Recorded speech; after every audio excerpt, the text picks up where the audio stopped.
Hey, guys, only a small percentage of you watching are subscribed, so it would be greatly appreciated if you like and subscribe, thanks. The void is an ephemeral, transitory space temporarily accessible during the process of nut-clipping. It is speculated to be the space in between all levels of the backrooms, though this theory is shaky at best. It appears to be boundless in scale, lacking any visible spatial borders.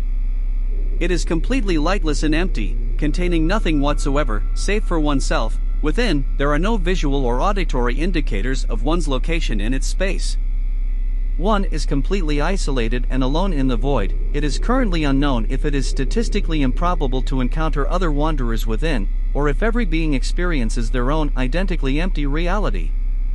In short, it is the utter representation of nothingness, little more than an empty spatial anomaly. The current accepted theory of nut-clipping, a means of temporal phasing that allows one to bypass the normal boundaries of spatial reality, and in some cases the laws of physics, states that the maneuver functions via exploiting unstable sections of matter, especially in levels that are particularly unstable.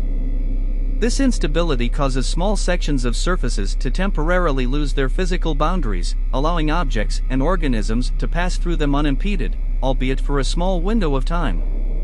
In most cases, successfully nut-clipping allows one to pass through said surface, thereby clipping them into another level. During this process, one will temporarily experience a period of darkness, accompanied by a falling sensation. Reportedly, the period of time this occurrence lasts ranges from instantaneous to 3 to 4 seconds at most. When this process was first discovered and properly standardized under the title of nut-clipping, no explanation could be given pertaining to the small portion of wanderers that would go missing entirely after clipping through a surface. Prior to a few missing individuals that eventually returned from these vanishings, it was not known where those who disappeared would end up, or what became of them afterward. From the collective experiences of those who eventually returned, however, it was understood that the period of darkness that occurred while nut-clipping was, in actuality, an empty, extraspatial plane in between levels.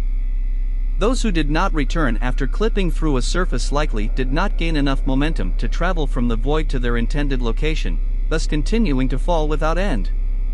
The explanation as to how exactly one would manage to exit this location and return to stable reality remains divisive. All individuals who have returned after differing periods of falling through the void, reportedly lasting from a period of multiple hours up to self-described eons, all claim that they simply fell into another level from above. This explanation that levels are all located somewhere in the void, anomalously remaining afloat in the empty abyss, would disprove the notion that they are all located in different planes of reality, and are instead located at a measurable distance from one another, negating much of the currently known information regarding spatial travel. In addition to serving as a means of inter-level travel, it is speculated that nut-clipping through solid surfaces may act as a viable, albeit temporary and localized, source of energy. Depending on the initial conditions involved in performing a successful nut-clip, the correct method of phasing through a solid surface can often be difficult to discern, requiring prior knowledge of one's intended exit point to properly time the jump and its angle. Furthermore, it is unknown how long a clip remains stable in relation to the effects it has on space. Various instances have been observed in which a wanderer had severely misjudged their timing, prematurely ending the temporary intangibility, leaving them attached to the surface, or even separating the wanderer into multiple sections.